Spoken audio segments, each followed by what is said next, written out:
ഈ ഗെയിം ശീലങ്ങൾ രൂപപ്പെടുത്തുന്നതോ സാമ്പത്തികമായി അപകടസാധ്യതയുള്ളതോ ആകാം. ഉത്തരവാദിത്തത്തോടെ കളിക്കുക. This game may be habit-forming or financially risky. Play responsibly.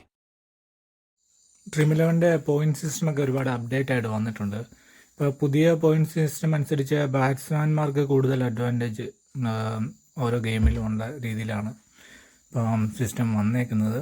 അതിൽ നമുക്ക് നോക്കാം. ബാറ്റ്സ്മാൻ ഒരു റണ്ണിന് ഒരു പോയിൻ്റാണ്. ബൗണ്ടറി അടിച്ച 4 പോയിന്റ് കിട്ടും. നേരത്തെ അത് 1 പോയിന്റ് ആയിരുന്നു. 6-ന് 6 പോയിന്റ് ഉണ്ട്. ഇപ്പം നേരത്തെ 2 പോയിന്റ് ആയിരുന്നു. അതുപോലെ 25 റണ്ണിൽ കൂടുതലായാൽ പ്ലസ് 4 പോയിന്റ്, 50 റണ്ണിന് 8 പോയിന്റ്, 75 റണ്ണിന് 12 സെഞ്ചുറി അടിച്ചാൽ 16. നമുക്കതിൽ ഉദാഹരണം നോക്കാം. വിരാട് കോഹ്ലി നമ്മൾ ഒരു 10 ബോളിൽ 31 റൺ അടിച്ചെന്ന് വിചാരിക്കുക. അതിൽ 4 ബൗണ്ടറി, അതായത് 4, 3, 12 റൺ. അപ്പോൾ 24 പോയിന്റ് കിട്ടും. അതുപോലെ തന്നെ 2 6 അടിച്ച് 6-ന് 12, പക്ഷേ 24 പോയിന്റ് കിട്ടും. അതുപോലെ 2 double 4 point, 3 single 3, total point 56 point ഉണ്ട്.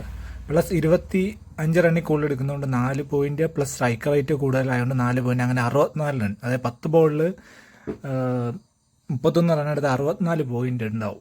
പക്ഷെ ആ ബോളിങ്ങിലേക്ക് വരുമ്പോൾ നോക്കുക, നമുക്ക് മനസ്സിലാകും ഒരു വിക്കറ്റ് എടുത്ത് 25 പോയിന്റ് മാത്രമേ കിട്ടൂ. ഒരു ഡോട്ട് ബോളിന് 1 പോയിന്റ് പുതിയതായിട്ട് വന്നിട്ടുണ്ട്.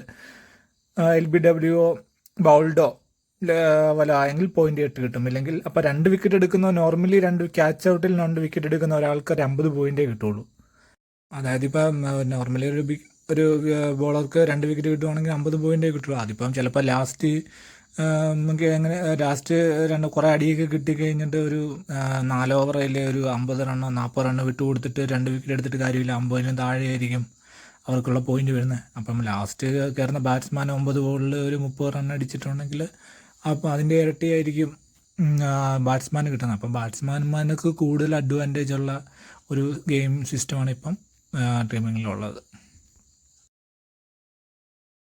അപ്പോൾ പുതിയതായിട്ട് ടീം ഇടുന്നവർ ശ്രദ്ധിക്കുക. ബാറ്റ്സ്മാൻമാരെയും ഓൾറൗണ്ടേഴ്സിന്, മെയിൻലി ഓൾറൗണ്ടേഴ്സിനെ കൂടുതലായിട്ടും ടീമിൽ ഉൾപ്പെടുത്താൻ ശ്രമിക്കുക. അവരെ ക്യാപ്റ്റൻ, വൈസ് ക്യാപ്റ്റൻ ആക്കാൻ ശ്രമിക്കുന്നതായിരിക്കും ഈ പ്രാവശ്യം നല്ലതെന്നാണ് തോന്നുന്നത്, നമ്മുടെ ഒരു വിലയിരുത്തൽ.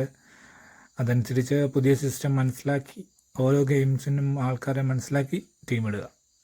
All the best.